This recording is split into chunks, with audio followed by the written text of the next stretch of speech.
देखिए, आज से हम लोगों का जो इंडियन पेनल कोड है वो शुरू हो रहा है। आज हमारा फर्स्ट लेक्चर है, इंट्रोडक्टरी लेक्चर है इंडियन पेनल कोड का। भारतीय दंड संहिता 1860 जो अब भारतीय न्याय संहिता 2023 हो गया, बीएनएस। इसको इंग्लिश में इंडियन जस्टिस कोड भी लिखते हैं। इसको कई बार इंग्लिश में इंडियन जस्टिस कोड भी लिखते हैं, इंडियन जस्टिस कोड। ठीक है। अब इस इंडियन पेनल कोड के अंदर जाने से पहले हम लोग ये समझ लें कि इंडियन पेनल कोड जो है अब रिपील्ड और रिप्लेस हो गया है भारतीय न्याय संहिता 2023 द्वारा। इंडियन पेनल कोड 1860 जो है ये 1 जुलाई 2024 से भारतीय न्याय संहिता 2023 द्वारा रिपील्ड और रिप्लेस हो गया है। यानी अब इस वक्त करंटली जो लॉ हमारे यहाँ अप्लाई हो रहा है वो है भारतीय न्याय संहिता 2023 1 जुलाई 2024 से। लेकिन इसके अंदर जाने से पहले हम लोगों को इंडियन पेनल कोड की डिटेल्स को समझना ज्यादा जरूरी है और इसके बैकग्राउंड के बारे में जानना। ठीक है, तो अब हम लोग आगे बढ़ते हैं। देखिए, इंडिया के अंदर जब ये भारतीय न्याय संहिता 2023 नहीं आया था, उससे पहले इंडियन पेनल कोड जो था it was a principal criminal code of India. India के अंदर आईपीसी जो था वो प्रिंसिपल क्रिमिनल कोड था। प्रिंसिपल यानी मेन क्रिमिनल कोड था। It covers the substantive aspect of the criminal law. IPC जो है ये कवर करता है substantive aspect of the criminal law.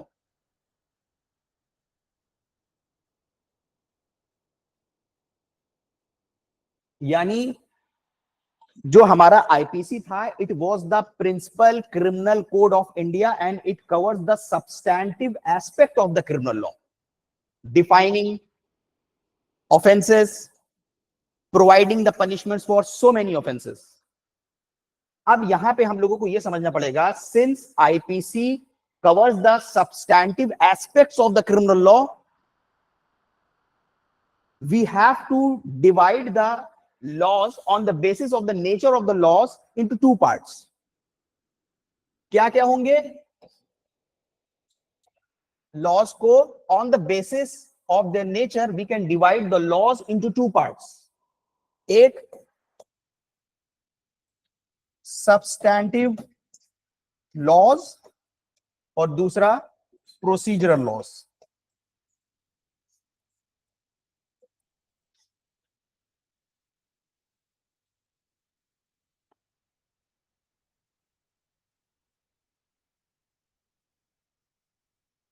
तो जैसा हम लोगों ने जाना कि जो आईपीसी था ये हम लोगों के यहाँ इंडिया में प्रिंसिपल क्रिमिनल कोड था। प्रिंसिपल क्रिमिनल कोड मेन मतलब क्रिमिनल प्रिंसिपल कोड था। लेकिन क्रिमिनल कोड तो हमारे पास सीआरपीसी भी है, लेकिन आईपीसी जो था इट कवर्स सब्सटैंटिव एस्पेक्ट, यानी लॉ का सब्सटैंटिव एस्पेक्ट को ये कवर करता है। तो हम लोगों ने लॉ को on the basis of its nature we have divided into two parts, substantive laws and procedural laws. Substantive laws वो लॉज होते हैं which define the rights, duties, obligations of a person and a citizen.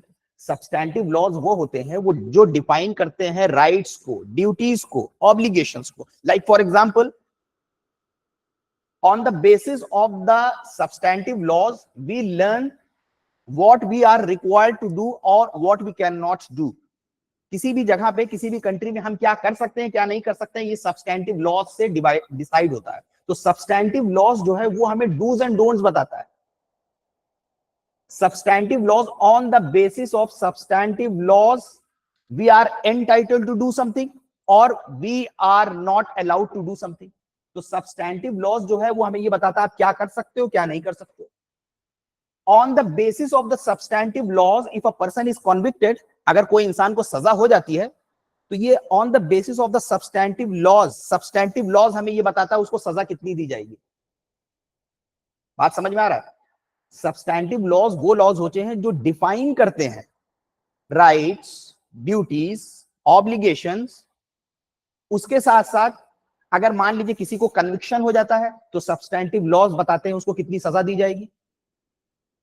उसी तरीके से substantive laws हमें ये बताते हैं कि कौन इंसान कॉन्ट्रैक्ट कर सकता है, एक सेल करने के लिए क्या क्या रिक्वायरमेंट्स का होना जरूरी है।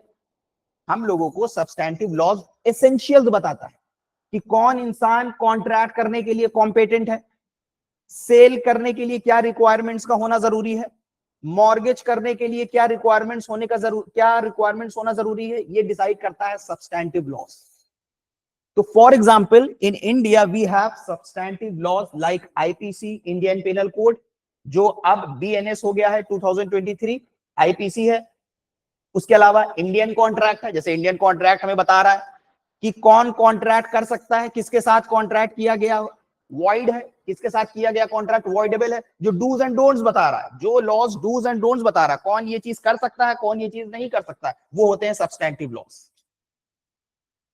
उसी तरीके से जैसे हमारे पास एग्जांपल हो गया एक, इसमें इस साइड हम लोग लिख लेते हैं आईपीसी हो गया, इंडियन कॉन्ट्रैक्ट एक्ट हो गया, टीपीए हो गया। जैसे टीपीए हमें बता रहा है सेल के लिए क्या रिक्वायरमेंट जरूरी है, मॉर्गेज के लिए क्या रिक्वायरमेंट जरूरी है, लीज के लिए क्या रिक्वायरमेंट जरूरी है, गिफ्ट के लिए क्या रिक्वायरमेंट जरूरी है, ये भी तो बता रहा है ना, टीपीए के अंदर ये चीजें दी गई है, तो ये सब्सटैंटिव लॉज हुआ। आईपीसी हो गया, इंडियन कॉन्ट्रैक्ट एक्ट हो गया, टीपीए हो गया, स्पेसिफिक रिलीफ एक्ट हो गया। उसी के साथ साथ प्रोसीजरल लॉज, जो लॉज होते हैं ये वो लॉज होते हैं which tells us how the laws of some substantive laws will be implemented। substantive laws को कैसे इंप्लीमेंट किया जाएगा, ये हम लोगों को एक प्रोसीजर बताते हैं for the implementation of substantive laws. Procedural laws हमें प्रोसीजर बताते हैं कि ये सिर्फ सब्सटैंटिव लॉज जो दिए गए हैं इसके अंदर, इनको इंप्लीमेंट कैसे किया जाएगा। प्रोसीजरल लॉज जो है एक कोर्स बताते हैं, which course should be taken in order to implement the substantive laws। किस कोर्स को हमें फॉलो करना पड़ेगा इन सब्सटैंटिव लॉज को इंप्लीमेंट करने के लिए। For example if a person commits a crime on the basis of substantive laws, we learn what is the punishment is provided for that crime। on the basis of the substantive laws we learn कि उसके लिए क्या punishment बताई गई है जो किसी इंसान ने क्राइम किया है।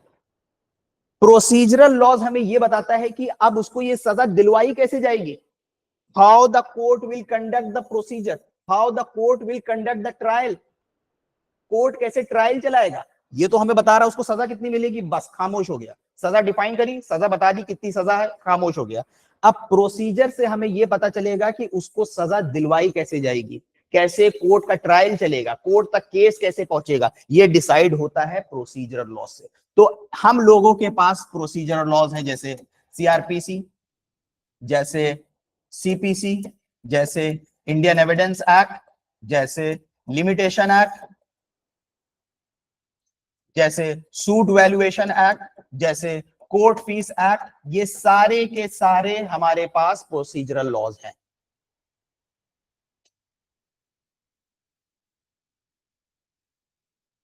तो अब बताइए आप लोग इस क्लासिफिकेशन के बेसिस पे कि आईपीसी क्या हुआ। आईपीसी क्या हुआ, आईपीसी जो हुआ सब्सटैंटिव लॉज हुआ। क्यों, क्योंकि ये क्राइम को डिफाइन कर रहा है, ऑफेंसेस को डिफाइन कर रहा है, उनकी पनिशमेंट बता रहा है, हमें प्रोसीजर नहीं बता रहा है कि वो सजा दिलवाई कैसे जाएंगी, जिसके लिए हम लोग प्रोसीजर के लिए सीआरपीसी पढ़ते हैं। ठीक है, तो इस बेसिस पे इनका क्लासिफिकेशन किया गया है। ये बहुत स्ट्रिक्ट नहीं है, हो सकता है आईपीसी के अंदर ऐसे कोई सेक्शन या प्रोविजन मिल जाए जो आपको थोड़ा सा प्रोसीजरल लगने लगे, टीपीए के अंदर भी कुछ ऐसे प्रोविजन मिल जाए जो आपको प्रोसीजरल लग जाए। ये बहुत स्ट्रिक्ट नहीं है, लेकिन एक लीगल फील्ड के अंदर इसको इस्तेमाल किया जाता है। तो जो लोग लीगल एक्सपर्ट्स होते हैं, जो लीगल फील्ड से जुड़े हुए हैं, लॉ स्टूडेंट्स होते हैं, उनके तुरंत समझ में आ जाता है कि जैसे ही कहीं पे अगर लिखा हुआ होगा कि this law deals in substantive aspects of criminal law, तुरंत हमारे दिमाग में समझ में आ जाएगा कि ये क्या क्या चीजें इसके अंदर होंगी। एक लॉ और जो लीगल एक्सपर्ट्स होंगे वो तुरंत समझ जाएंगे जैसे ही हम उनको बताएंगे कि ये क्रिमिनल लॉ जो है सब्सटैंटिव एस्पेक्ट के ऊपर डील करता, तो हम तुरंत समझ जाएंगे उसके अंदर सजा वगैरह बताई गई होगी। समझ में आ रहा है? तो ये स्ट्रिक्ट नहीं है, लेकिन हमारे समझने के लिए है कि कौन से लॉज सब्सटैंटिव लॉज होते हैं तो कौन से क्रिमिनल लॉज होते हैं। तो सब्सटैंटिव लॉज के लिए हम लोगों ने क्या पढ़ा कि सब्सटैंटिव लॉज जो होते हैं वो लॉज होते हैं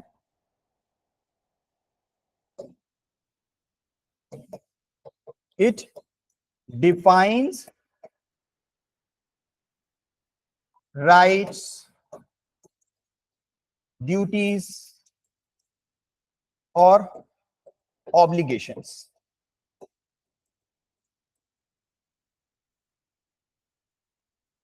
प्रोसीजरल लॉज जो होते हैं वो लॉज होते हैं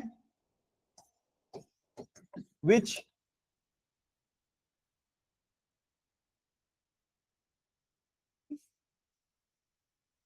which provides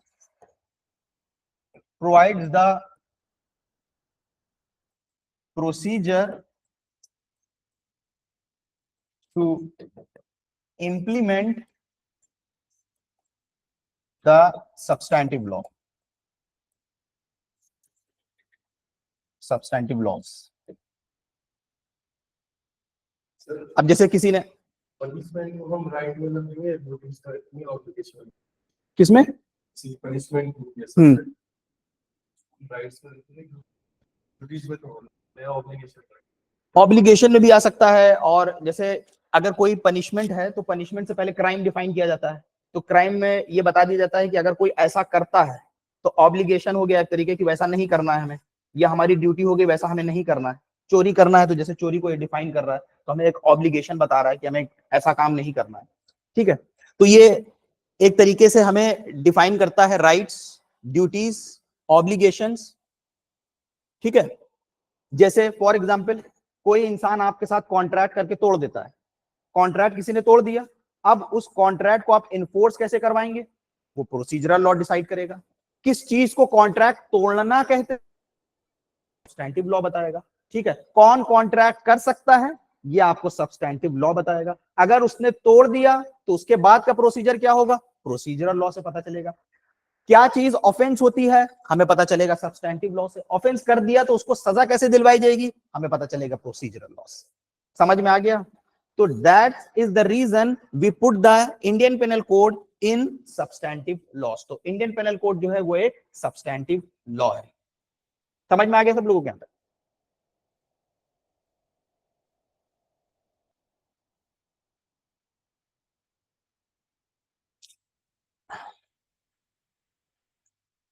अब आगे हम लोग बढ़ते हैं। देखिए, ये जो इंडियन पेनल कोड था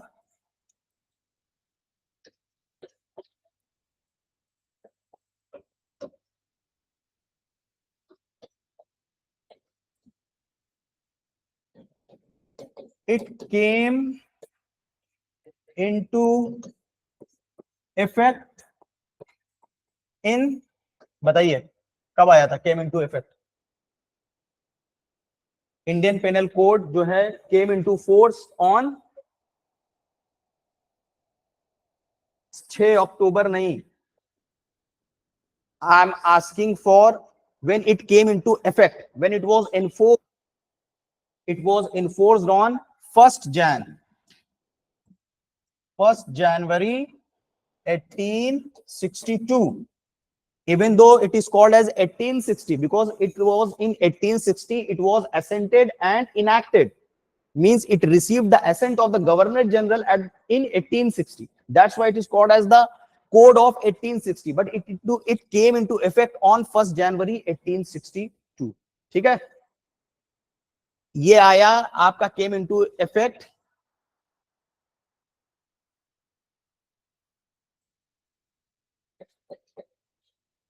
1 January 1862.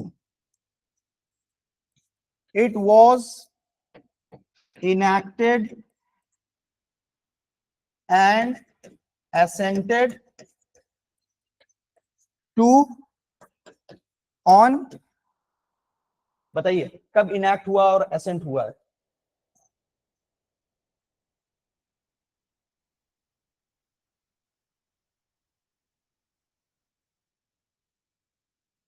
6 अक्टूबर 1860 को।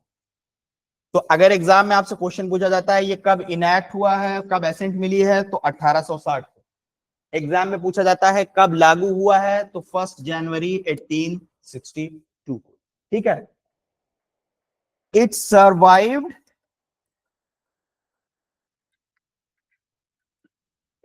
more than 150 years without any major amendments। ये आईपीसी जो है 150 साल से ज्यादा किसी मेजर अमेंडमेंट के सरवाइव करा है। IPC major amendment, minor amendments हुए हैं। माइनर अमेंडमेंट्स कितने हुए हैं? माइनर अमेंडमेंट्स जो है तकरीबन 78 अमेंडमेंट्स अब तक इसके अंदर हो चुके हैं। तो उनको हम लोग माइनर अमेंडमेंट्स कहेंगे कि माइनर अमेंडमेंट्स जो है अब तक के लिए till it is repealed it was amended near about 78 times। ठीक है।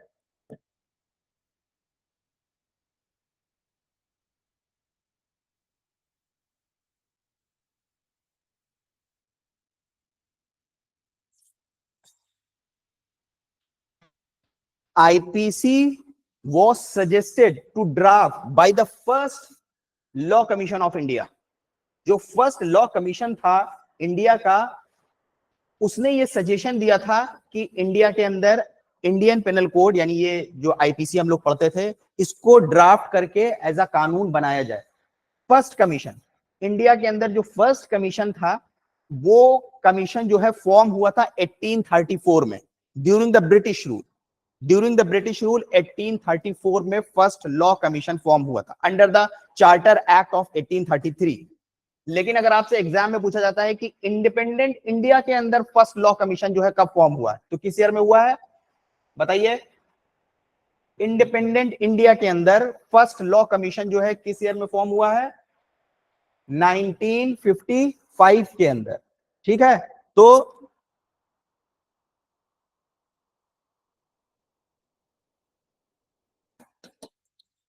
First law commission of India during the British rule suggested for the draft of Indian Penal Code।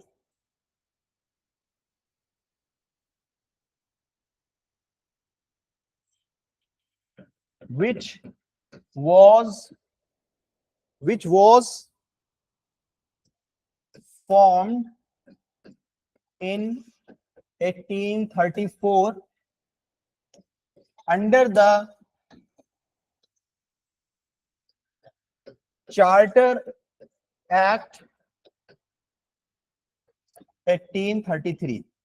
British parliament का एक एक्ट था 1833 का, जिसके अंदर ये फर्स्ट लॉ कमीशन जो है इसको फॉर्म किया गया था, क्योंकि बड़ी दिक्कत आ रही थी लॉ को अप्लाई करने में इंडिया के अंदर सब्जेक्ट्स के ऊपर, क्योंकि ब्रिटिशर्स भी थे इंडिया के अंदर और भारत के नागरिक भी थे। तो उनके ऊपर किस तरीके से लॉ इक्वली अप्लाई किया जाए, क्या ब्रिटिशर्स के ऊपर अलग किया जाए, इंडिया के ऊपर अलग लॉज अप्लाई किया जाए, या दोनों के ऊपर as a whole law apply किया जाए। तो इसके वजह से एडमिनिस्ट्रेशन नहीं हो पा रहा था, ब्रिटिशर्स द्वारा एडमिनिस्ट्रेशन नहीं हो रहा था, तो उन्होंने ये फर्स्ट लॉ कमीशन को फॉर्म किया गया। लॉ कमीशन का काम क्या होता है?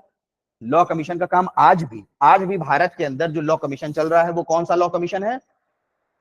आज भी जो लॉ कमीशन चल रहा है वो कौन सा कमीशन चल रहा है? इस सब चीजों से अपडेट रहा करिए, क्योंकि लॉ से रिलेटेड जितनी भी चीजें हैं वो आपके लिए इंपॉर्टेंट होती हैं बाय डिफॉल्ट। अभी जो है 22वां लॉ कमीशन चल रहा है। ठीक है। इसके चेयरपर्सन कौन है? इसके जो चेयरपर्सन होते हैं वो कौन लोग होते हैं? रिटायर्ड जज होते हैं।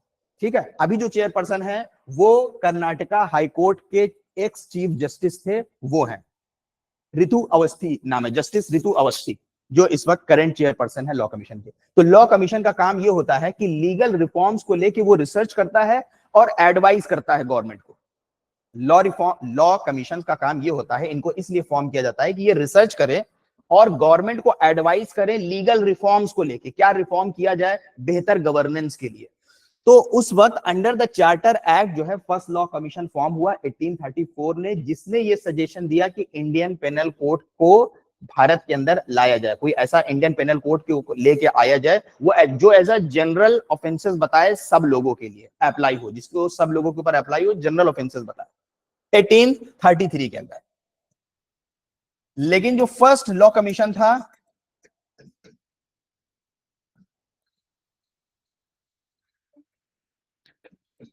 even though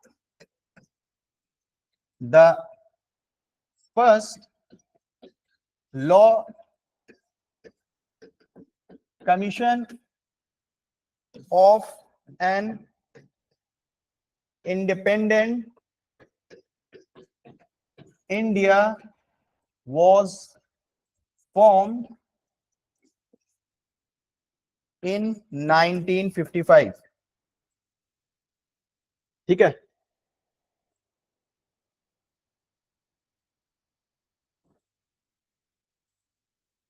अब जो फर्स्ट लॉ कमीशन बना 1834 में under the charter of 1833, who was the chairperson, who was heading this law commission, बताइए। The first law commission in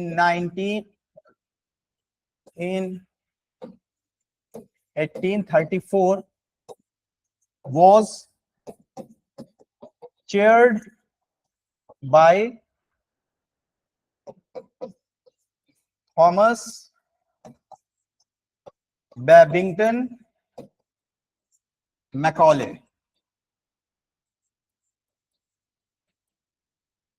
इसको हेड कर रहे थे, इसको चेयर कर रहे थे, मतलब ये ड्राफ्ट कर रहे थे, लिख रहे थे, इस कमीशन को हेड कर रहे थे थॉमस बेबिंगटन मैकॉले, जिनको आमतौर पे लोग लॉर्ड मैकॉले भी कहते हैं।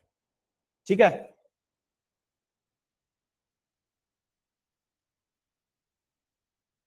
इन्होंने आईपीसी का draft, IPC first draft was submitted in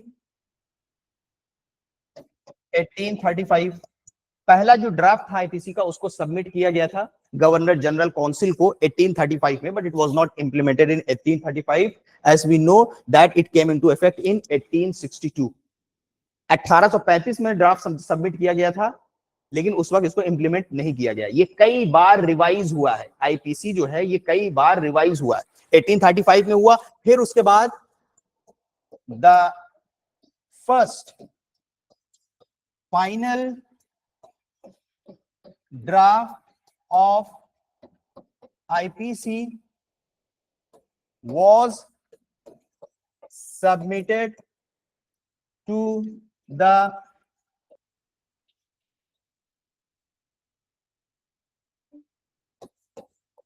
Governor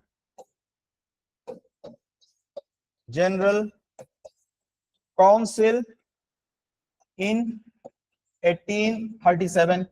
लेकिन उसके बाद भी फाइनल ड्राफ्ट जो है सबमिट किया गया 1837 में आईपीसी का, लेकिन उसके बाद भी इसको इंप्लीमेंट नहीं किया गया। It went through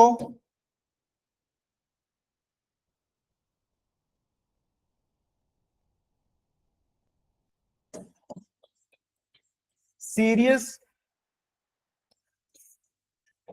revision after the first war of independence in 1857। 1857 और also called as Indian rebellion 1857। ये जब 1837 में फाइनल ड्राफ्ट सबमिट किया गया, उसके बाद भी इसको इंप्लीमेंट नहीं किया गया। ये कई बार इसमें रिवीजन होता रहा, इसको चेक करते गए क्या क्या चीजें इसके अंदर चेंज करी जा सकती है। फिर जब फर्स्ट वॉर ऑफ इंडिपेंडेंस हुआ या इंडियन रिबेलियन 1857 की जो युद्ध हुआ, जो जंग हुई 1857 के बाद, उसके बाद फिर it went through again a revision. अब की बार जो ये रिवीजन के लिए गया, तो ये गया, it went through the revision at the hands of Bernice Peacock,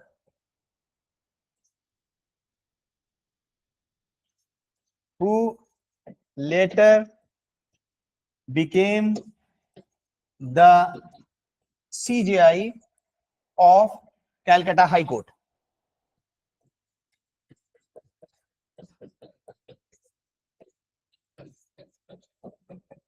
अठारह के बाद एक फेमस ज्यूरिस्ट थे और जज भी रहे हैं, चीफ जस्टिस जो रहे हैं ये हाई कोर्ट के रहे हैं उस टाइम पे, बर्नेस पीकॉक, इनके द्वारा जो ड्राफ्ट था इंडियन पेनल कोड का, अभी ये ड्राफ्ट है, इंडियन पेनल कोड का जो ड्राफ्ट था वो बर्नेस पीकॉक द्वारा रिवीजन में गया, जो लेटर बाद बने थे कलकत्ता हाई कोर्ट के चीफ जस्टिस भी। उसके बाद 1857 के बाद ये हुआ है, फिर उसके बाद 1860 आया, फिर उसके बाद 1860 के अंदर इसको on 6 October 1860 it was assented to and enacted as Indian Penal Code। फिर 1860 में 6 अक्टूबर 1860 में इसको गवर्नर जनरल की एसेंट मिली। उस वक्त कौन गवर्नर जनरल था, एक बार एग्जाम में क्वेश्चन पूछ लिया गया था कि आईपीसी को जब गवर्नर जनरल की एसेंट मिली उस वक्त कौन गवर्नर जनरल या वाइस रॉय था, तो कौन था?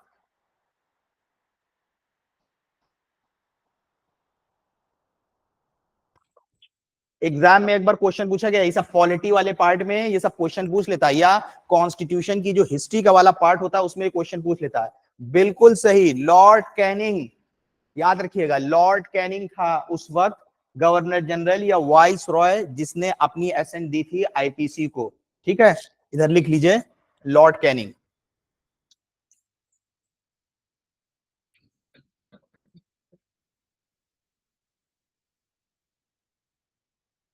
फिर ये आईपीसी जो था it came into effect from 1 जनवरी 1862। 1862 से ये भारत के अंदर लागू हो गया। ठीक है, और 150 साल से ज्यादा ये भारत के अंदर लागू रहा, कोई भी इसके अंदर मेजर चेंजेस नहीं हुए। 150 साल से ज्यादा टाइम बीत गया। आज भी जो भारतीय न्याय संहिता लाए हैं पूरा इसी के ऊपर बेस है, बेसिस फाउंडेशन सेम है। चीजें अमेंड करी गई हैं, चीजें हटाई गई, कुछ सेक्शंस हटाए गए हैं, कुछ सेक्शंस ऐड किए गए हैं, कुछ नए प्रोविजंस लेके आए, लेकिन फाउंडेशन अगर आप देखेंगे बिल्कुल सेम है। तो 150 साल से ज्यादा तक ये सरवाइव करता रहा। ठीक है, अब इससे पहले 1860 से पहले, या हम लोग देखें ब्रिटिश रूल से पहले, भारत के अंदर मुगल्स रूल कर रहे थे।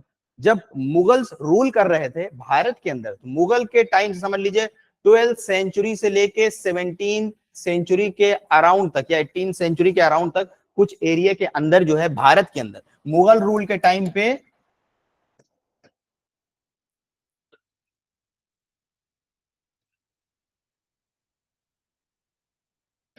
इस्लामिक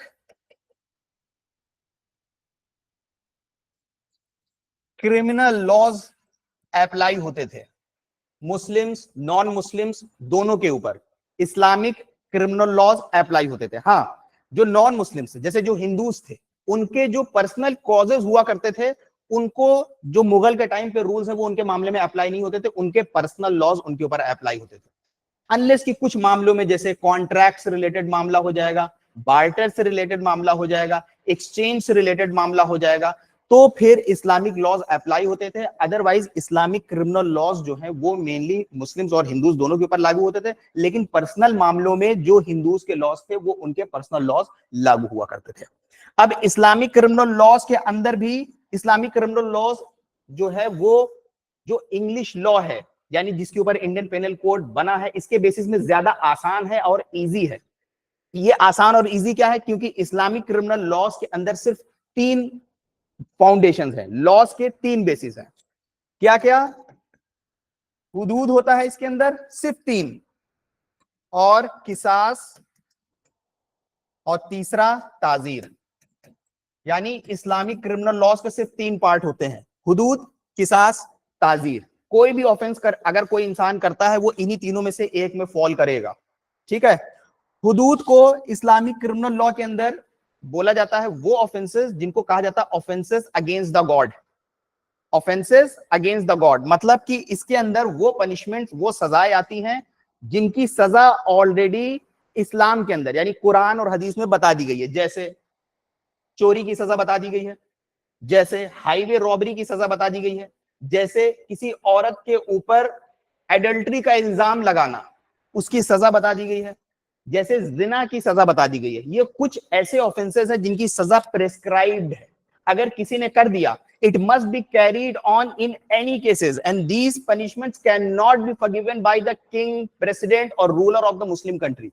अगर ये ऑफेंस किसी ने कर दिया तो ना तो पूरे मुस्लिम कंट्री का, अगर कोई मुस्लिम कंट्री है, प्रेसिडेंट माफ कर सकता है उस सजा को, ना जज माफ कर सकता है, ये हर हाल में कैरी किया जाएगा ही जाएगा। लेकिन इसकी एविडेंशियरी वैल्यू बहुत ज्यादा हाई है, जल्दी साबित नहीं हो पाता है।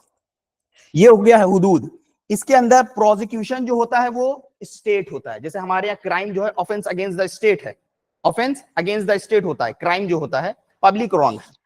किसास क्या होता है? किसास के अंदर मुस्लिम लॉ के अंदर इस तरह के ऑफेंसेस आते हैं जैसे बैटरी, होमिसाइड, असॉल्ट, किसी को चोट पहुंचाना, मार डालना। अब ये एक बड़ा ही डिस्टिंग्विश फीचर है इस्लामिक क्रिमिनल लॉ के अंदर कि इस्लामिक क्रिमिनल लॉ के अंदर मर्डर और असॉल्ट जो है ये प्राइवेट ऑफेंस है, ये सिविल क्राइम है। ये ऑफेंस अगेंस्ट द स्टेट नहीं होता है, ऑफेंस अगेंस्ट द इंडिविजुअल होता है। अगर जैसे मान लीजिए कि किसी ए ने बी के मुंह पे एसिड फेंक दिया, ए ने बी के ऊपर एसिड फेंक दिया, किसास का मतलब होता है an eye for an eye, tooth for a tooth, an eye for an eye, tooth for a tooth. तो देखिए सजा बहुत सारी बताने की जरूरत नहीं पड़ेगी, ये हुदूद हो गई, इसकी सजा बता दी गई है। किसास वो होती है an eye for an eye, tooth for a tooth. अगर किसी के मुंह पे एसिड फेंक दिया गया है, अगर मान लीजिए कि मुस्लिम कंट्री के अंदर जहां पे इस्लामिक क्रिमिनल लॉ अप्लाई हो रहा होगा, किसी के ऊपर एसिड फेंक दिया गया, उसकी आंख बह गई, चेहरा खराब हो गया। अब उस इंसान के पास 2 ऑप्शन है, या तो वो उस इंसान को माफ करके उससे दियात ले ले, मतलब कि कंपेंसेशन दे दो, हम तुम्हारी सजा माफ करते हैं। दूसरा किसास मांग ले कि जो उसने मेरे साथ प्रैक्टिस किया है उसके साथ भी वही चीज प्रैक्टिस करनी चाहिए। अगर ये साबित हो जाता है कि जो एसिड फेंका गया था बिना किसी लॉफुल एक्सक्यूज के, लॉफुल एक्सक्यूज कैसे हो सकती है? जैसे अपने सेल्फ डिफेंस में फेंका गया, या कोई अगर लॉफुल एक्सक्यूज नहीं है, फेंक दिया गया, तो जो विक्टिम होगा उसके पास 2 ऑप्शन होंगे, या तो मांग ले पैसा कि हमें कंपेंसेशन दे दो, मैं तुम्हें माफ कर दूंगा, 5 करोड़ दे दो, माफ कर दूंगा, या मैं किसास मांगूंगा। अभी एक बहुत फेमस केस हुआ था, अभी कोई हमें बता रहा था सऊदी अरब के अंदर कि वहां पे कुछ ट्राइब्स थी, तो एक बहुत रिच ट्राइब्स थी और एक बहुत पुअर ट्राइब्स थी। रिच ट्राइब के एक लड़के ने पुअर ट्राइब के लड़के को जान से मार डाला। तो जब मार डाला तो वहां पे तो किसास का रूल लागू हो जाएगा। किसास का रूल लागू हो जाने का मतलब कि अगर ए ने बी को मार डाला तो अब ए के ऊपर भी डेथ सेंटेंस चलेगी, वो भी, उसको भी सजाए मौत होगी अगर जस्टिफाइड नहीं होगा, लॉफुल।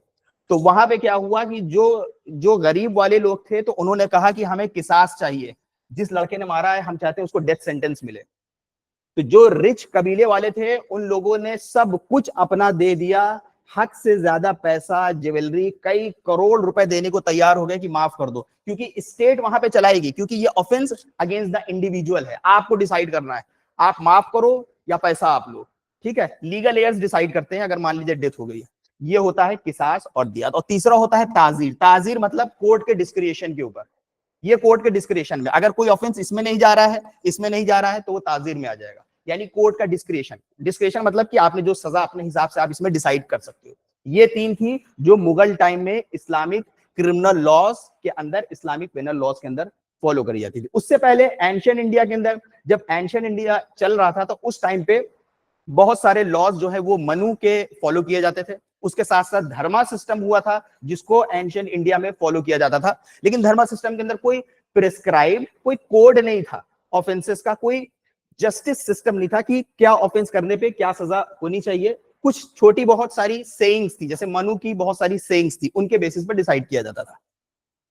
तो ये आईपीसी के आने से पहले जो है भारत के अंदर मुगल रूल्स में ये टाइम, ये क्रिमिनल जस्टिस सिस्टम को फॉलो किया जाता था। फिर 1862 से आईपीसी जो है वो लागू हो गया।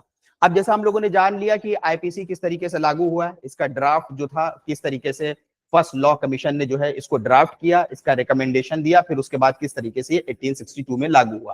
फिर 150 साल से ज्यादा वक्त बीत रहा है, लेकिन ये अभी तक लागू था। अब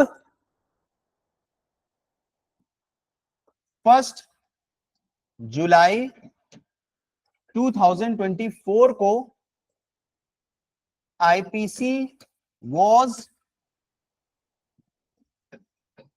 repealed and replaced by भारतीय न्याय संहिता 2023। अब आईपीसी जो है वो 1 जुलाई 2024 को आईपीसी जो है रिपील्ड हो गया है, ऑफिशियली खत्म हो गया है, रिप्लेस हो गया है, नए लॉ के द्वारा रिप्लेस हो गया है। जिस नए लॉ ने रिप्लेस किया है वो है भारतीय न्याय संहिता 2023। ठीक है, अब भारतीय न्याय संहिता 2023 हो गई। अब भारतीय न्याय संहिता से रिलेटेड भी हम लोग थोड़ी बातें पढ़ लेते हैं, लेकिन इसके अंदर जाने से पहले एक चीज हम लोग ये भी पढ़ लेते हैं। आईपीसी का जो प्रियम्बल था,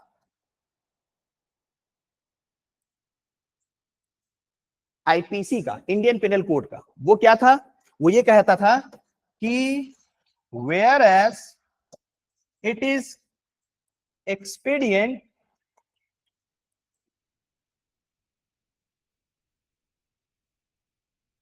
whereas it is expedient to make a general penal code.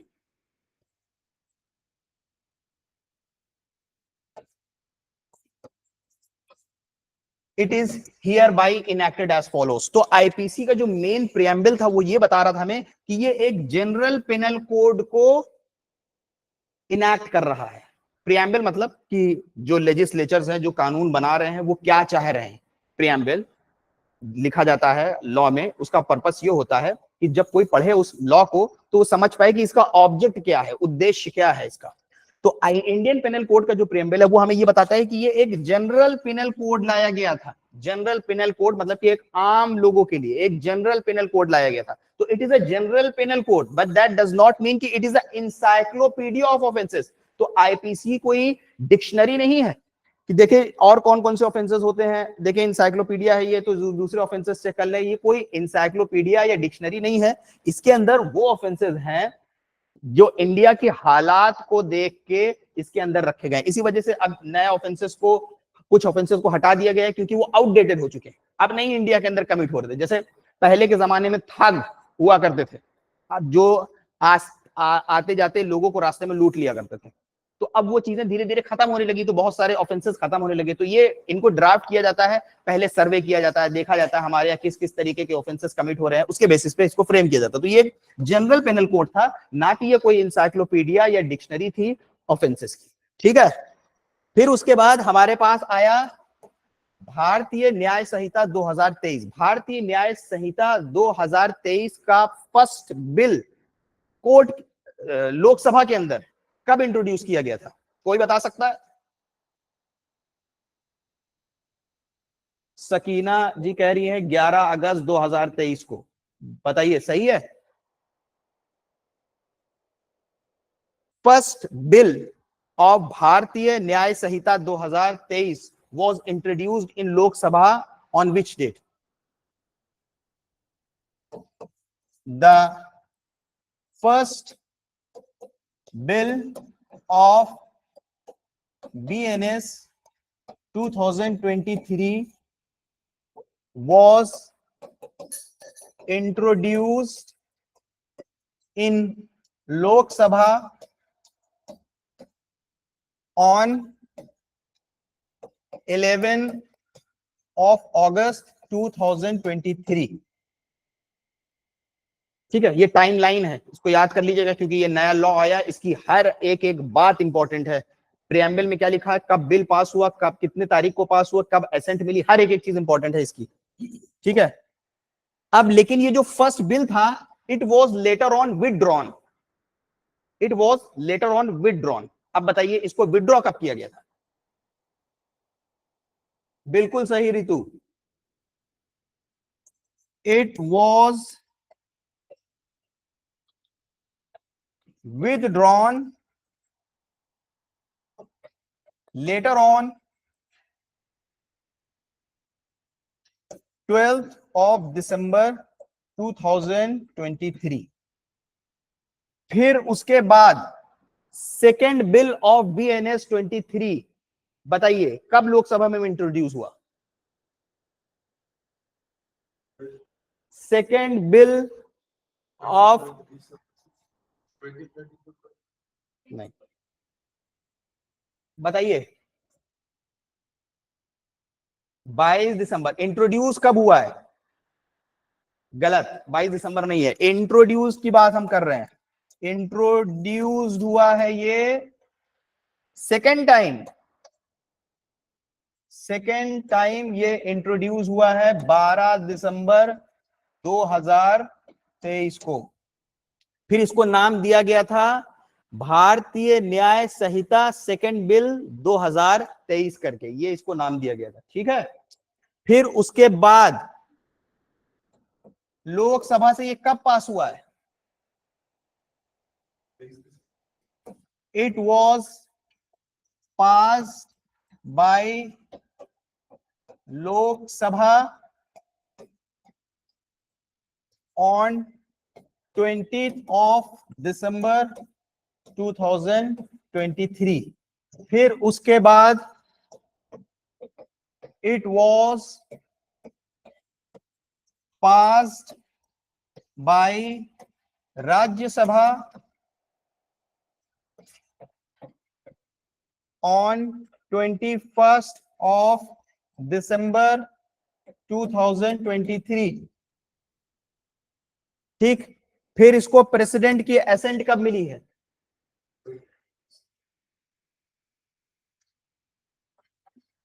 It received the assent of the President of India on 25th of December 2023। फिर उसके बाद ये लागू कब हुआ है? फिर उसके बाद it came into force on 1st of July 2024। ये थी टाइमलाइन BNS की। ठीक है,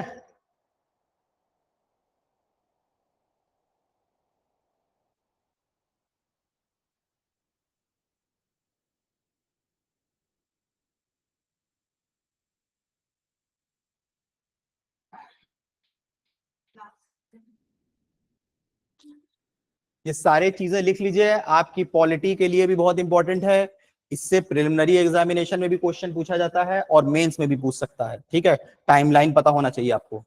प्रिलिमिनरी एग्जामिनेशन में इन सब चीजों से क्वेश्चन बहुत पूछता है, और ये आपका जीके का भी समझ लीजिए पार्ट बन जाता है, पॉलिटी का भी बन जाएगा, जीके का भी बन जाएगा।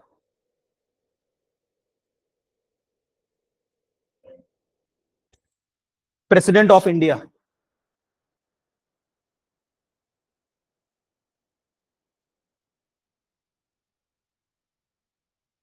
लिख लिया।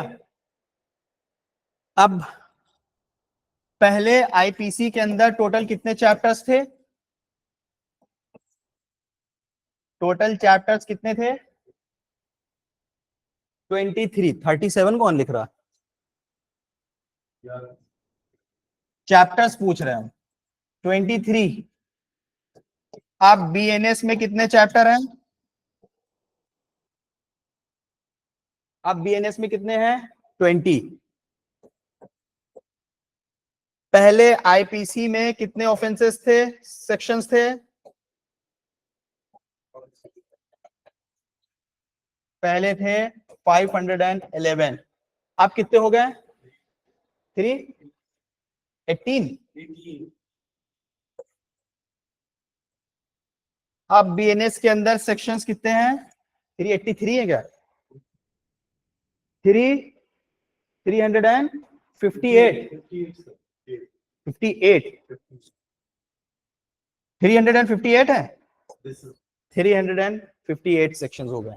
ठीक है।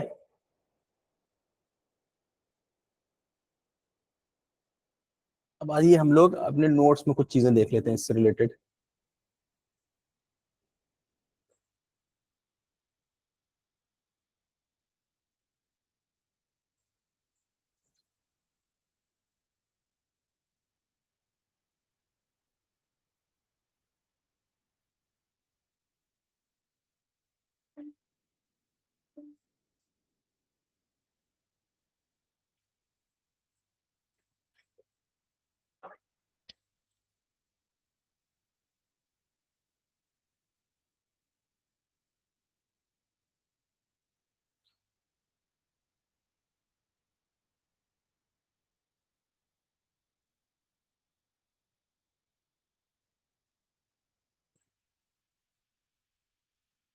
और ये इंडियन पेनल कोड जो है, बताइए, ये जम्मू एंड कश्मीर में कब से लागू हुआ है? आइए इसके ऊपर भी डिस्कशन कर लेते, थोड़ी सी लिख देते हैं।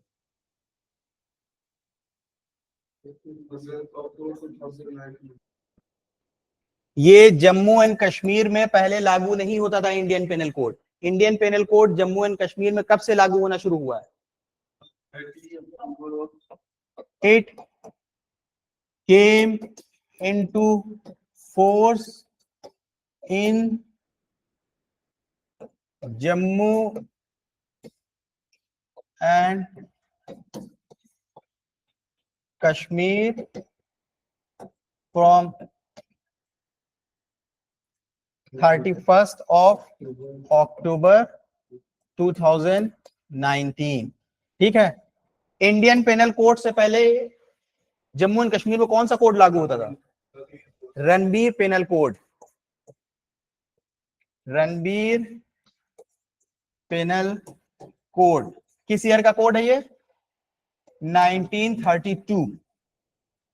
Ranbir penal code was enacted, assented, came into force 1932। तो अगर रणबीर पेनल कोड से रिलेटेड कोई जम्मू एंड कश्मीर का होगा, क्वेश्चन पूछा जाता है, तो ये रणबीर पेनल कोड जो है 1932 के अंदर इनैक्ट हुआ है, असेंट हुआ है और लागू हो गया।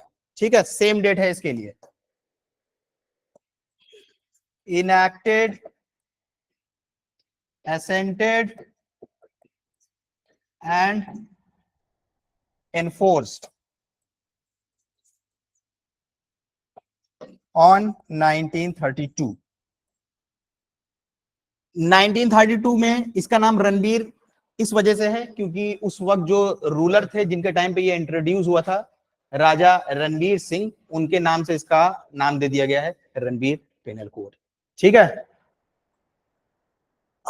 तो अब जम्मू एंड कश्मीर के अंदर ये 31 ऑफ अगस्त 2019 से लागू हो गया है और ये रिपील हो गया था 5 ऑफ अगस्त 2019 से।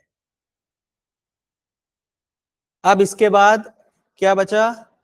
देखिए, अब जब शुरुआत में इंडियन पेनल कोड भारत के अंदर जब लागू हुआ था, तो वो भारत के अंदर उस वक्त जो ब्रिटिश रूल चल रहा था, वो ब्रिटिश रूल को अगर आप हिस्ट्री पढ़ेंगे तो दो पार्ट में हम लोग डिवाइड कर सकते हैं। एक जगह पे ब्रिटिशर्स डायरेक्टली रूल कर रहे थे, एक जगह पे वो डायरेक्टली रूल कर रहे थे, और एक जगह पे वो इनडायरेक्टली रूल कर रहे थे, जिनको हम लोग कहते हैं प्रिंसली स्टेट्स। एक जगह पे ब्रिटिश डायरेक्ट रूल कर रहे थे, डायरेक्ट उनकी गवर्नेंस थी, डायरेक्ट तरीके से रूल करते थे, और एक स्टेट थे वहां पे वो इनडायरेक्ट तरीके से रूल कर रहे थे। मतलब कि सारा नजर, कंट्रोल, मॉनिटर करते थे उस स्टेट को, लेकिन मामले में उनके इंटरफेयर नहीं करते थे। आमतौर पर करते थे वो इंटरफेयर भी, उनको बोलते हैं प्रिंसली स्टेट्स। तो ये आईपीसी जो है ये प्रिंसली स्टेट्स के ऊपर लागू नहीं हुआ था। प्रिंसली स्टेट्स उन स्टेट्स को कहते हैं जिनके अंदर जो रूलर हुआ करता था, जैसे अभी हम लोगों ने गवर्नर जनरल के बारे में पढ़ा, वहां पे जो रूलर होते थे वो महाराजा होते थे, राजा होते थे, नवाब होते थे और निजाम होते थे। जैसे निजाम ऑफ हैदराबाद, नवाब ऑफ अवध, ठीक है। तो वहां पे महाराजा, राजा, नवाब और निजाम हुआ करते थे। तो ये वहां पे लागू नहीं हुआ था, वहां पे उन लोगों के पास अपना खुद का कोर्ट था, अपने लीगल रूल्स हुआ करते थे अप्लाई करने के लिए।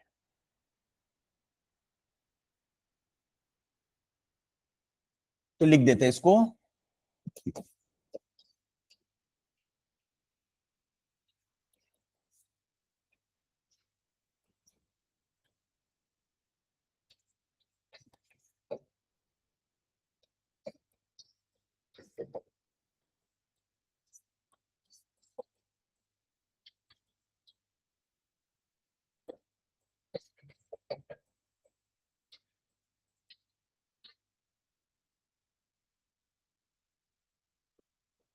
एक नोट।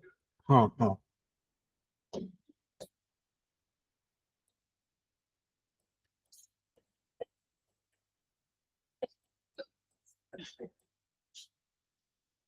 प्रिंसली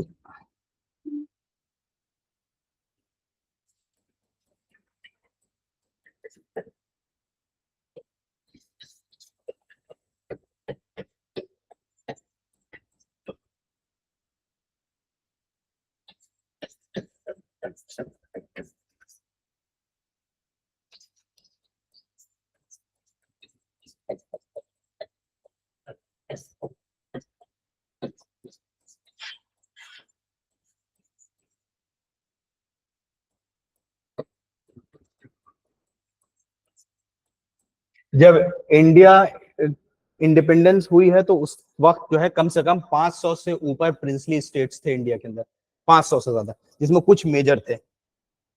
इतने सारे उस टाइम पे प्रिंसली स्टेट्स थे जिनको ऊपर एक्चुअली में जो गवर्नेंस थी। जैसे अभी हमारे यहाँ स्टेट्स बटे हुए हैं, तो स्टेट तो रूल कर रहा है, लेकिन एक्चुअली में उनके ऊपर सेंट्रल गवर्नमेंट है। तो आप उसी पैटर्न में समझ लीजिए कि सेंट्रल गवर्नमेंट तो ब्रिटिशर्स की ही थी, लेकिन जो लोकल मामले में उनका अपना एक रूलर अपॉइंट हो जाता था, नवाब हो गया, राजा हो गया, महाराजा हो गया, ऐसे समझ लीजिए।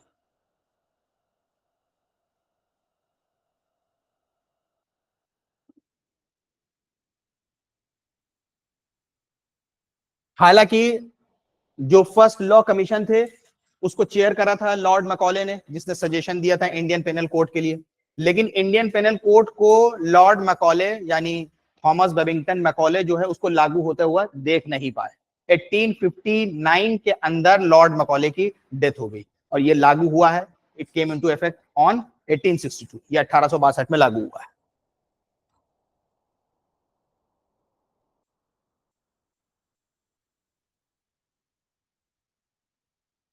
78 टाइम्स के अराउंड जो है इसके अंदर अमेंडमेंट हुए हैं अब तक।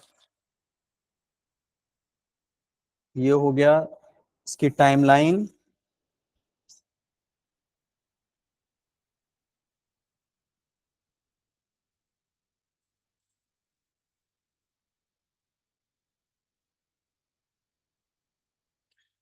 देखिए अब इसके बाद जो दूसरा एक क्वेश्चन उठता है इसके ज्यूरिस्प्रूडेंशियल एस्पेक्ट्स को लेके कि आईपीसी के लिए अब ये क्रिमिनल ऑफेंसेस को हम लोगों को जरूरत क्यों पड़ती है, ये क्रिमिनल ऑफेंसेस की हम लोगों को जरूरत पड़ती है। देखिए ये पूरी तरीके से एक ह्यूमन साइकोलॉजी के ऊपर बेस है कि हमें हमें हम लोगों को इंसान इस तरीके का बना है कि जो बिना लॉ के रह ही नहीं सकता है। अगर लॉ हटा दिया जाएगा तो लोग एक दूसरे को मार डालेंगे और सब के सब खत्म हो जाएंगे, ठीक है। इसीलिए बड़े लेवल पे ट्रीटी करी जाती है, कई ऑर्गेनाइजेशन बनाई गई, आपने देखा वर्ल्ड वॉर 2 हुए, सारे कंट्री लड़ गए, कई कई करोड़ लोग मरे हैं वर्ल्ड वॉर 2 में, कई करोड़ लोग मरे। तो अगर उनको कंट्रोल करने के लिए कोई लॉ नहीं बनाया जाएगा तो सब आपस में लड़ लड़ के सब मर जाएंगे। तो इसलिए इंसानों को कंट्रोल करने के लिए लॉ बहुत जरूरी है। ठीक है, जिस तरीके से आप देखिए एक एग्जाम्पल ट्रैफिक का, अगर ट्रैफिक लॉ को अगर हटा दिया जाए थोड़ी देर के लिए तो सारे के सारे लोग आके ऐसे भिड़ जाएंगे, फिर सब लोग फंसे रहेंगे जाम में, कोई नहीं निकल पाएगा। जाम कितने टाइम तक चले किसी को नहीं पता। तो इसलिए हमारे पास ट्रैफिक लॉज है। उसी की फिलोसफिकल या जूरिस्प्रूडेंशियल एस्पेक्ट हम लोग ये कह सकते हैं कि ह्यूमन को कंट्रोल करने के लिए, ह्यूमन सिविलाइजेशन को या इंसानों को चलाने के लिए लॉज बहुत जरूरी है। अगर लॉज नहीं होंगे इंसान फ्रीडम से मर जाएगा। समझ रहे हैं आप, जो लोग फ्रीडम मांगते हैं, फ्रीडम अगर ज्यादा दे दी जाएगी इंसान मर जाएगा फ्रीडम देने से, तो बहुत ज्यादा फ्रीडम भी नुकसानदेह है। ठीक है, इसीलिए वर्ल्ड वॉर 1 हुआ, वर्ल्ड वॉर 2 हुआ, तो हमारे पास आज यूएनओ जैसी ऑर्गेनाइजेशन है। तो इसलिए हमें जरूरत पड़ती है कि हम बताएं कि क्या क्या चीजें क्राइम्स होती हैं और उनको डिफाइन करें। तो अभी हमारे पास अगर आईपीसी है, आईपीसी के साथ साथ जो अभी बीएनएस हो गया है, सीआरपीसी भी है। सीआरपीसी को आप क्या बोलते हैं? बीएनएसएस, है ना, बीएनएसएस। ठीक है, ये सारे लॉज बीएनएस और बीएनएसएस और भारतीय साक्ष्य अधिनियम, ये सारे 1 जुलाई 2024 को लागू हो गए। तो अब देखिए, अभी जैसे हम लोग समझ रहे थे सब्सटैंटिव लॉज और प्रोसीजरल लॉज के बारे में, तो अब एक क्वेश्चन कुछ स्टूडेंट का ये भी आता है जो पहली बार पढ़ने जा रहे हैं आईपीसी, तो आईपीसी और सीआरपीसी में क्या फर्क है? तो देखिए, आईपीसी जो है इसका खाली काम क्या है, ये अलग अलग ऑफेंसेस को पहचानता है। जैसे मान लीजिए कि आईपीसी जो है कोई कोई रोबोट है, वो समाज को देखता है कि कौन कौन सी ऑफेंसेस हो रहे हैं, कौन कौन से घटना हो रही है, वो उनको पहचानता है, उनको डिफाइन करता है, उनकी पनिशमेंट बता देता है। अगर ये डिफाइन ना करे तो आप कोर्ट के अंदर साबित कैसे करोगे? अगर ये डिफाइन ना करे, जैसे आईपीसी ने डिफाइन किया कि चोरी करने के लिए किसी की प्रॉपर्टी, उसके कब्जे से कोई मूवेबल प्रॉपर्टी लिया जाए, तो अब हम कोर्ट के अंदर साबित कैसे करेंगे? इन्हीं एसेंशियल इंग्रेडिएंट्स के बेसिस में कोर्ट में साबित किया जाता है कि ए ने चोरी करी है कि नहीं करी। किस बेसिस पे? जो उसके एसेंशियल इंग्रेडिएंट्स होते हैं। इसलिए ऑफेंसेस का एसेंशियल इंग्रेडिएंट्स हमारे लिए बहुत इंपॉर्टेंट होता है। तो आईपीसी क्या करता है? ऑफेंसेस को पहचानता है, उनको डिफाइन करने के बाद उसके अंदर पनिशमेंट बताता है। आप देखिए, पनिशमेंट अगर ये ना बताए तो जैसे ब्रिटिश पीरियड में हो रहा था कि किसी ने चोरी करी है दिल्ली के अंदर तो उसको 1 साल में छोड़ दिया, और किसी ने चोरी करी है मुंबई के अंदर तो उसको 10 साल की सजा दे दी। अगर पनिशमेंट ना बताई जाए तो हर जज अपनी मर्जी के हिसाब से सजा देना शुरू कर देगा। किसी में उसको बहुत ज्यादा बुरा लग गया, अरे इतना ऑफेंस कर दिया, सजाए मौत दे दे उठा के। तो पनिशमेंट भी बताना जरूरी था। तो आईपीसी जो है वो ऑफेंसेस को खाली डिफाइन करता है कि क्या क्या चीजें ऑफेंसेस होती हैं, क्या क्या चीजें क्राइम है, और उनके अंदर पनिशमेंट बताता है। इसके अलावा ये कोई हमें प्रोसीजर नहीं बताता है। अब मान लीजिए कि किसी ने ऑफेंस कर दिया, ऑफेंस करने के बाद अब उसको अरेस्ट कौन करेगा? ऑफेंस करने के बाद अरेस्ट किया गया, रखा कहां जाएगा? किसके कस्टडी में होगा? पुलिस की कस्टडी में होगा, जुडिशियल कस्टडी में होगा। उसके बाद उसको कोर्ट कैसे ले जाया जाएगा? कितनी देर के अंदर कोर्ट में पेश करना है? किस तरीके से कोर्ट के अंदर ट्रायल चलेगा? सुनवाई कैसे चलेगी केस की? किस तरीके से उसको सजा दी जाएगी? अपील कैसे होगी? चार्ज कैसे फ्रेम होगा? चार्जशीट कैसे फाइल करी जाएगी? ये डिसाइड होता है सीआरपीसी से, जिसको अब हम लोग बीएनएसएस कहते हैं। तो ये फर्क होता है आईपीसी में और सीआरपीसी में, कि ये हमें क्या बता रहा है? ये ऑफेंसेस को एक लिस्ट करके दे रहा है, जैसे आमतौर पे इंसाइक्लोपीडिया और डिक्शनरी में होता है। हालांकि आईपीसी कोई डिक्शनरी नहीं है, ये ऑफेंसेस को डिफाइन करता है और उसके अंदर सजा बताता है कि चोरी क्या है, मर्डर क्या है, रेप क्या होता है, उनको डिफाइन करता है, उनकी सजा बताता है। ये बताता है कि इसको किस तरीके से इंप्लीमेंट करना है, जिसके लिए ये एक प्रोसीजर बताता है। ठीक है, यहां तक सभी लोगों को समझ में आ गया?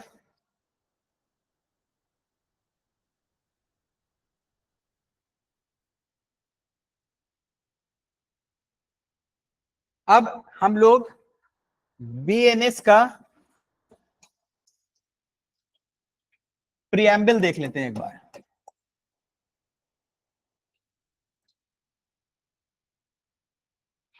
इसका प्रियम्बल क्या है?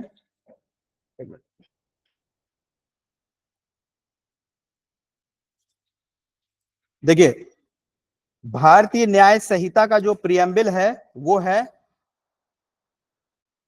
An act to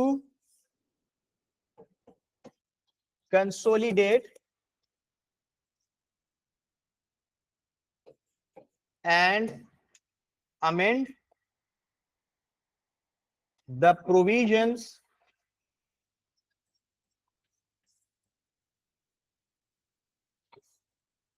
relating to offenses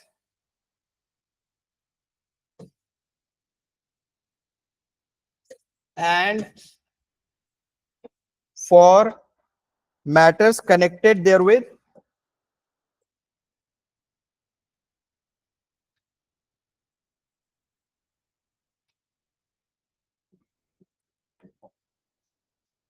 or incidental thereto.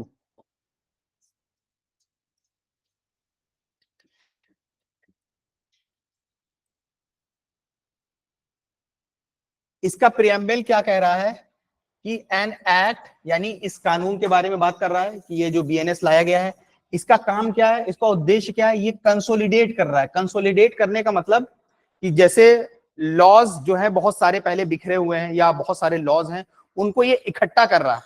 मतलब कंसोलिडेट के लिए हम लोग कंसोलिडेट का एक्सप्रेशन इस्तेमाल करते हैं जब कुछ चीजों को इकट्ठा करके किसी चीज को बहुत मजबूत बनाना, कुछ चीजों को कंबाइन करके किसी भी एक चीज को मजबूत बनाना। तो ये एक्ट क्या कर रहा है? ये कंसोलिडेट कर रहा है, मजबूत कर रहा है लॉस को उठा के, और अमेंड कर रहा है। जैसे इसने बहुत सारे अमेंडमेंट किए हैं। द प्रोविजंस रिलेटिंग टू, किस चीज के प्रोविजंस को? ऑफेंसेस से रिलेटेड जो प्रोविजंस हैं, या उससे रिलेटेड या कनेक्टेड जो है, या इंसिडेंटल जो है, ये मैटर्स हैं, उनको ये कंसोलिडेट कर रहा है और अमेंड कर रहा है। ठीक है, एग्जाम में कभी कभार प्रियम्बल से भी क्वेश्चन पूछ लेता है कि इसका प्रियम्बल जो है क्या बोल रहा है। ठीक, तो अगर ये इस तरह का एक्सप्रेशन इस्तेमाल करता है कि कंसोलिडेट कर रहा है और अमेंड कर रहा है, तो जो इंसान लॉ की फील्ड का होगा वो तुरंत समझ जाएगा कि इससे पहले भी कोई लॉ होगा। क्योंकि क्या कह रहा है? अमेंड कर रहा है। अमेंड आप किस चीज को करोगे? कोई पहले कोई चीज मौजूद होगी। इकट्ठा आप किस चीज को करोगे? कोई चीज पहले मौजूद होगी। तो इसका मतलब है कि इससे पहले कोई लॉ रहा होगा जिसको ये कंसोलिडेट कर रहा है और उसको अमेंड कर रहा है। ठीक है, फिर इसके बाद आता है इसका सेक्शन 1। सेक्शन 1 है इसका सबसे पहला पॉइंट, इसका short title, commencement and application. Short title मतलब कि हेडिंग क्या होगी? शॉर्ट टाइटल मतलब इस एक्ट को नाम क्या दिया गया है? Short title. कमेंसमेंट मतलब ये लागू कब से होगा, और एप्लीकेशन किसके किसके ऊपर अप्लाई होगा। सेक्शन 1, इसका जो सेक्शन 1 है बीएनएस का, किस चीज के ऊपर डील कर रहा है? शॉर्ट टाइटल, यानी इस कानून का टाइटल क्या होगा, इसको नाम क्या दिया जाएगा? कमेंसमेंट, यानी ये लागू कब से होगा, और एप्लीकेशन किसके किसके ऊपर लागू होगा। तो इसको नाम क्या दिया गया? दिस एक्ट में बी कॉल्ड भारतीय न्याय संहिता 2023। पहली चीज, it shall come into force on such date as the central government may by notification in the official gazette appoint, and different dates may be appointed for different provision of this संहिता। इसके sub section 1 के sub section 2 में ये कह रहा है कि ये उस डेट पे लागू होगा जिस डेट को ऑफिशियली सेंट्रल गवर्नमेंट जो है नोटिफाई करेगी ऑफिशियल गैजेट के अंदर। वो सेंट्रल गवर्नमेंट ने बाद में नोटिफाई करके हम लोगों को बताया कि ये लागू कब होगा?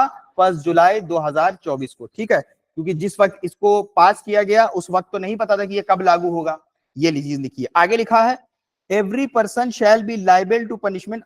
इसमें एक चीज और लिखी है, and different dates may be appointed for different provision of this संहिता।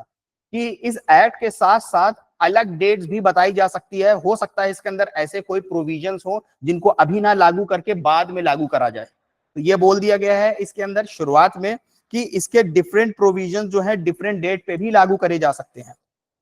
आगे लिखा है every person shall be liable to punishment. हर पर्सन जो होगा वो लाइबल होगा पनिशमेंट के लिए अंडर दिस संहिता, एंड नॉट अदरवाइज, और उसके अलावा नहीं, not otherwise, for every act और ओमिशन। अगर वो कोई एक्शन करता है, एक्ट करना या कहीं पे ओमिट करना भी ऑफेंस हो सकता है। अभी हम लोग आगे चलेंगे। किसी को जैसे जानबूझ के मारना, या किसी को देखा, मान लीजिए कि क्रिमिनल इंटेंट से हमने कोई चीज ओमिट कर दिया, हटा दिया, तो भी वो ऑफेंस हो जाएगा। Contrary to the provisions thereof which shall be guilty within India, अगर वो इंडिया के अंदर ऐसा करता है। Any person liable by any law for the time being in force in India, कोई भी इंसान अगर वो लाइबल है by any law for the time being in force in India, कि इंडिया के अंदर जो कानून है उससे अगर वो लाइबल है, to be tried for an offence, उसको ट्राई किया जाएगा कोई भी ऑफेंस के लिए, कमिटेड बियॉन्ड इंडिया, अगर मान लीजिए कि वही ऑफेंस उसने इंडिया के बाहर कर दिया है। शैल बी डेल्ट विद, तो भी उसको अगर वो इंडिया में आ गया या लाया गया या पकड़ा गया, मान लीजिए कि जो आईपीसी है वो इंसान इंडिया में करता है तो ऑफेंस होगा। अगर उसने इंडिया से बाहर जाके कर दिया तो अब उसके बाद वो अगर इंडिया बुलाया गया, एक्सट्रेडिशन का हमारे यहाँ कानून होता है इंटरनेशनल लॉ में, अगर कोई क्राइम करके बाहर भाग जाए तो एक्सट्रेडिशन के जरिए उसको बुलाया जाता है। तो any person liable by any law for the time being in force in India to be tried for an offence committed beyond India, अगर उसने इंडिया के बाहर किया है, shall be dealt with according to the provision of this संहिता, तो भी उसको इस लॉ के प्रोविजन, इस संहिता के प्रोविजन के द्वारा ट्राई किया जाएगा, डील किया जाएगा, मतलब कोर्ट में चलेगा। For any act committed beyond India, कोई भी चीज उसने जो इंडिया के बाहर करी है, इंडिया में करेगा तो भी यहाँ ट्राई किया जाएगा, लेकिन इंडियन सिटीजन है, बाहर कर रहा है, फिर भी इसी लॉ के द्वारा ट्राई किया जाएगा। In same manner as if such act had been committed within India, उसी तरीके से जैसा कि वो ऑफेंस उसने इंडिया के अंदर ही करा है।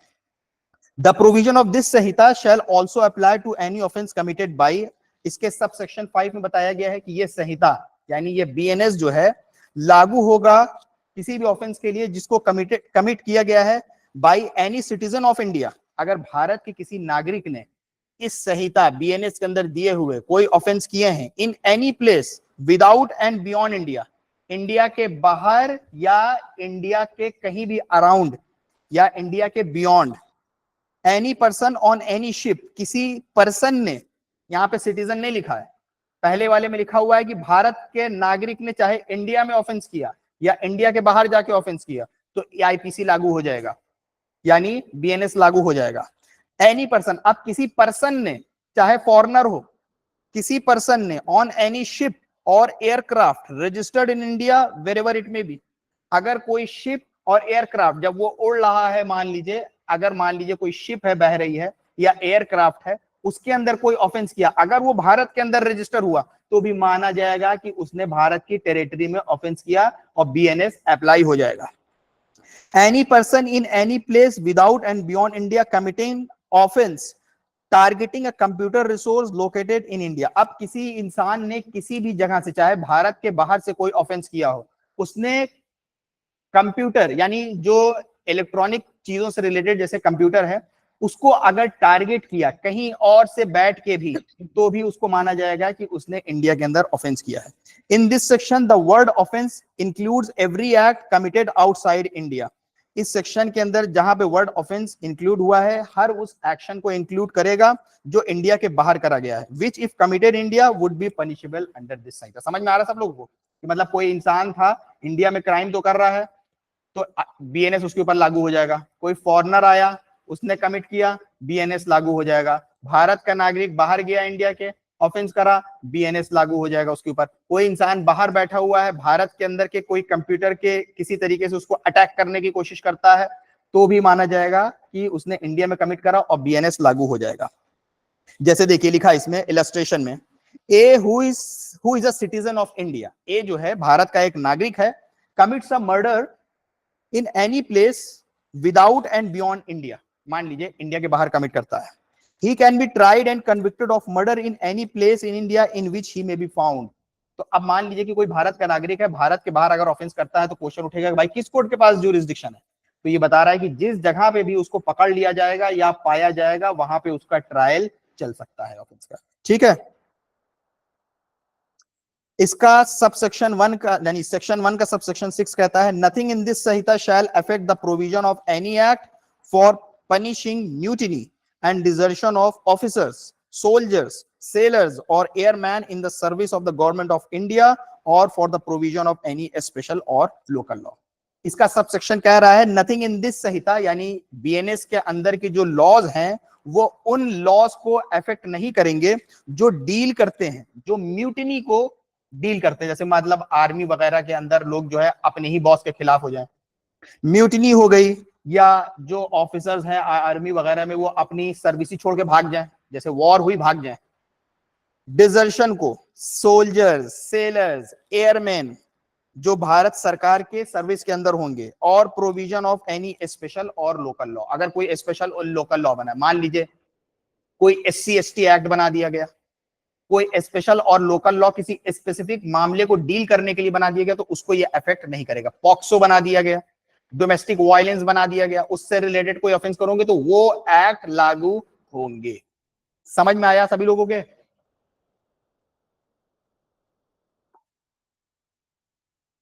सभी लोगों को यहां तक समझ में आया, क्लियर हुआ?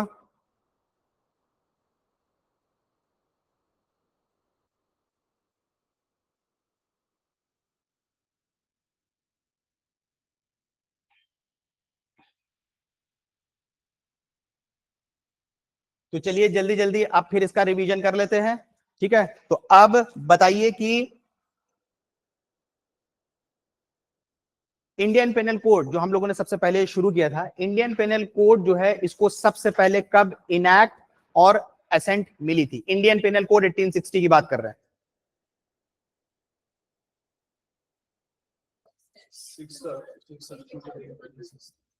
इंडियन पेनल कोड को कब असेंट मिली है और इंडियन पेनल कोड जो है कब इनैक्ट हो गया है?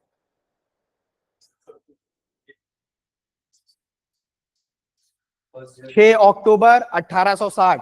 6 अक्टूबर 1860 को भारतीय दंड संहिता यानी इंडियन पेनल कोड को असेंट मिली है और ये इनैक्ट हुआ है। ठीक है, लागू कब हुआ है? ये 1 जनवरी 1862 को ये लागू हुआ है। ठीक है, अब ये इंडियन पेनल कोड को लाने के लिए किस लॉ कमीशन ने सबसे पहले सजेशन दिया था? First law commission. First law commission जो है प्री इंडिपेंडेंस से पहले किस ईयर में फॉर्म हुआ था? सारी चीजें अभी हमने पढ़ाई हैं, 1834 में। ठीक है, फर्स्ट लॉ कमीशन को चेयर कौन कर रहा था, हेड कौन कर रहा था? थॉमस बेबिंगटन मैकॉले जो है उसको हेड कर रहे थे।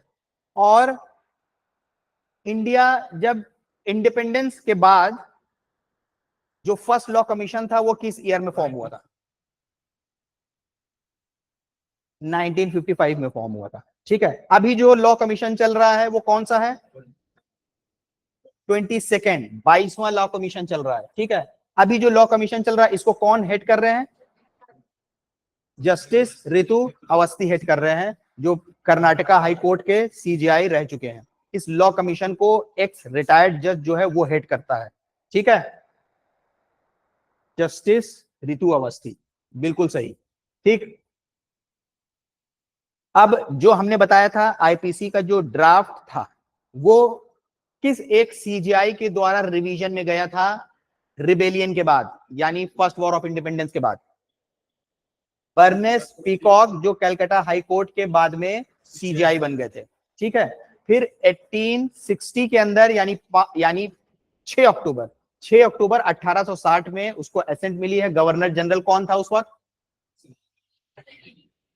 लॉर्ड कैनिंग गवर्नर जनरल था। ठीक है, उसके बाद वो इनैक्ट हुआ है और फिर 1 जनवरी 1862 से IPC लागू हो गया है। उससे पहले मुगल रूल्स चल रहे थे। मुगल रूल्स के अंदर हम लोगों ने देखा था कि इस्लामिक क्रिमिनल लॉ के अंदर जो लॉज होते हैं किस तरीके से अप्लाई होते थे। उससे पहले धर्मा के जो रूल्स होते थे इंडिया, एंशिएंट इंडिया के अंदर, उनको फॉलो किया जाता था। ठीक है, फिर उसके बाद IPC के अंदर अब तक जब तक ये रिपील नहीं हुआ है नियर अबाउट कितने अमेंडमेंट्स हुए हैं? 78 के अराउंड इसके अंदर अमेंडमेंट हो चुके हैं। अब IPC जो है, IPC को किस लॉ ने रिपील और रिप्लेस कर दिया है? भारतीय न्याय संहिता 2023 में। ठीक है, भारतीय न्याय संहिता जो है 1 जुलाई 2024 से लागू हो गया है। अब IPC के अंदर टोटल पहले कितने सेक्शंस थे? 511 और 23 चैप्टर्स थे। ठीक, ठीक है, अब BNS के अंदर टोटल कितने चैप्टर्स हैं? 20 चैप्टर्स हैं और 358 सेक्शंस है उसके अंदर, ठीक है। और इसके अलावा हम लोगों ने क्या चीज पढ़ी है इसमें, डेट्स पढ़ी है, टाइमलाइन बीएनएस की। बताइए बीएनएस को सबसे पहले लोकसभा में कब इंट्रोड्यूस किया गया था? 11 अगस्त 2023 को इसको सबसे पहले इंट्रोड्यूस किया गया था लोकसभा में। फिर इसको विड्रॉ कब किया गया है? 12 दिसंबर 2023 में विड्रॉ किया गया है। और इसका सेकंड बिल जो है वो कब इंट्रोड्यूस किया गया है? 12 दिसंबर 2023 में इसको फिर से इंट्रोड्यूस किया गया है, ठीक है। लोकसभा से ये कब पास हुआ था? 20 दिसंबर 20 दिसंबर 2023 को लोकसभा से पास हुआ है। राज्यसभा से कब पास हुआ है? 21 दिसंबर 2023 से। प्रेसिडेंट की एसेंट इसको कब मिली है? 25 दिसंबर 2023 को, ठीक है।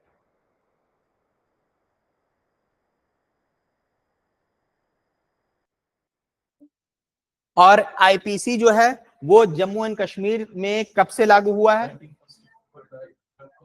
31 अक्टूबर 2019 में, after the Jammu and Kashmir reorganisation act 2019, ठीक है। अभी जम्मू एंड कश्मीर को 2 यूनियन टेरिटरी में बांट दिया गया है ना, लद्दाख और जम्मू एंड कश्मीर। लेकिन वहां का जो हाई कोर्ट है, क्या बताइए, दोनों को गवर्न करता है या एक को? कॉमन दोनों को ही वहां का हाई कोर्ट जो है गवर्न करता है, ठीक है। और इंडियन पेनल कोड से पहले जम्मू एंड कश्मीर में कौन सा लॉ था? Ranbir penal code 1932। उसको 1932 में ही एसेंट मिली है, इनैक्ट हुआ है और लागू हो गया है राजा रणबीर सिंह के नाम से, ठीक है। उसके अलावा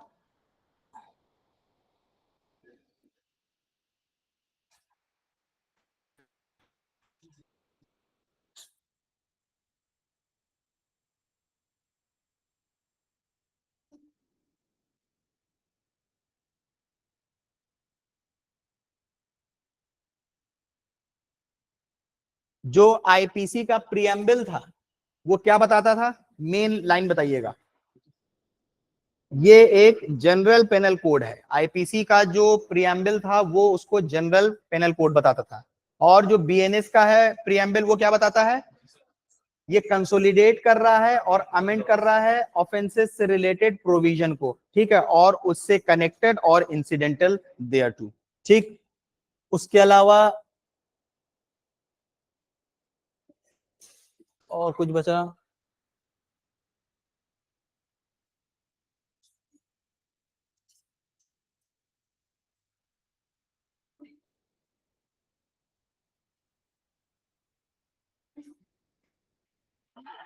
लगभग सारी चीजें हम लोगों का ये एक ब्रीफ इंट्रोडक्शन था। आई होप कि आप लोगों को समझ में आया होगा इंडियन पेनल कोड के बारे में, बीएनएस के बारे में, इनकी टाइमलाइंस के बारे में, सब्सटैंटिव लॉ और प्रोसीजरल लॉज के बारे में समझ में आ गया होगा। कौन कौन से सब्सटैंटिव लॉज हैं, प्रोसीजरल लॉज हैं, आईपीसी और सीआरपीसी यानी बीएनएसएस और बीएनएस में क्या फर्क है, ये भी समझ में आ गया होगा सब लोगों को। क्लियर है सब लोगों को? ऑनलाइन में सभी लोगों को क्लियर है? किसी का कोई डाउट है?